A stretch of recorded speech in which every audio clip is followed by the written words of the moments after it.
It's winter, and you're thinking it's too soon to be thinking about spring. But no matter where you live, I wanted to give you some simple and cheap ideas I use that will make gardening a lot easier than you thought.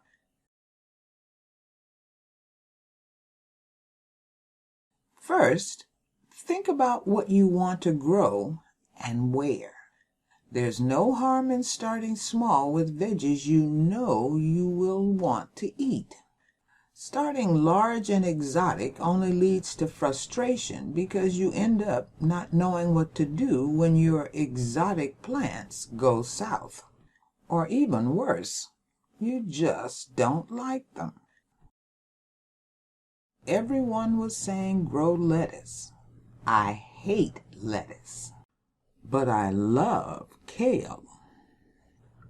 You'll feel a lot more productive getting tomatoes, greens, or beans that are less complicated to grow and will fill your plate.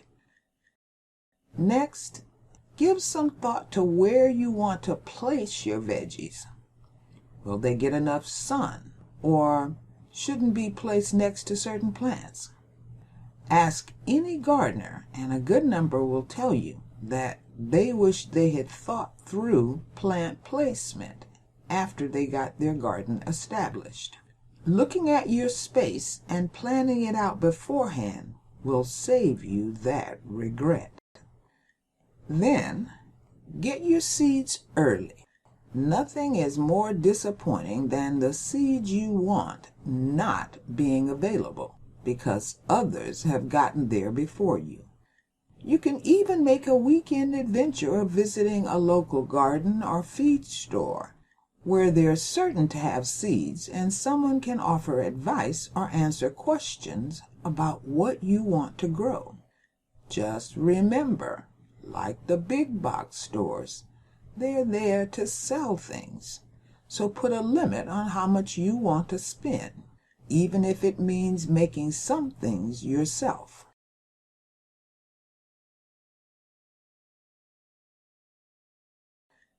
Next, become a good hunter of cheap or free stuff, like dirt, things you can use as containers, or wood chips. Construction sites are a great place to get free dirt you can build into soil. Some workmen were replacing the sidewalks in my neighborhood and were more than happy to let me take all the dirt I wanted. It was less they had to cart away. People put leaves out for trash pickup that will work wonders in your garden and don't care if you take them. Looking to grow your worm population? Places like PetSmart offer live red wigglers as reptile food at a very reasonable price. In the spring, when your neighbors are cutting down trees, just ask if you can have some of the wood chips.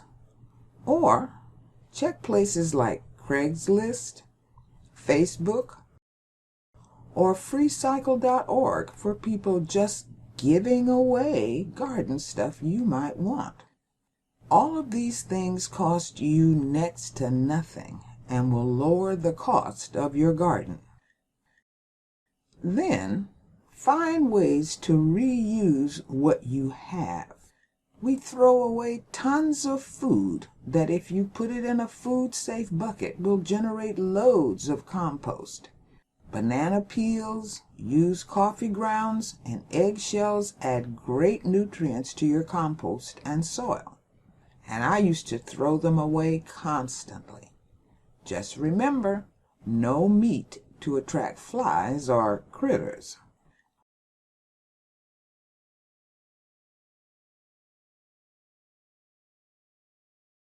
A lot of the containers from the grocery store can also be reused to grow seeds. I particularly like the rotisserie chicken containers as a growing medium. They come with a top that allows you to make a mini greenhouse to start your seeds no matter the weather outside. And once you've grown your seeds, they stack up for easy storage until you need them again.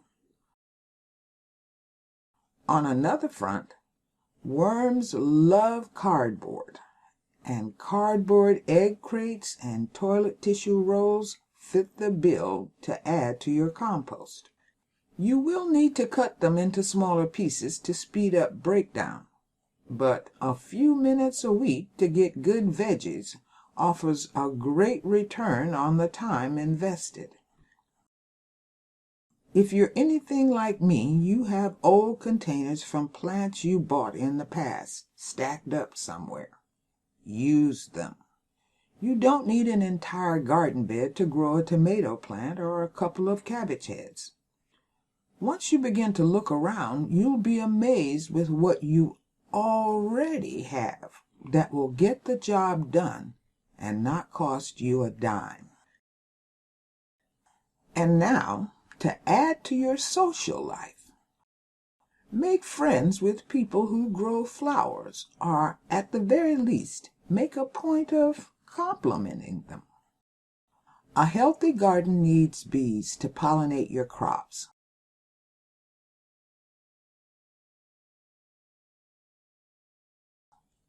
People who grow lots of flowers are generally willing to give you a cutting or even cut out a section of a plant if you compliment them and ask.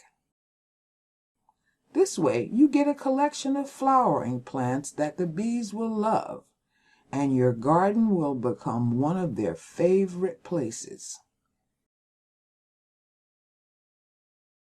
Don't want to talk to your neighbors? Places like Lowe's regularly put not-so-perfect flowers on sale that, with your tender loving care, can come back to life. They cost you a fraction of what the perfect plant would cost. And you get a container you can use to grow other things once you've replanted them.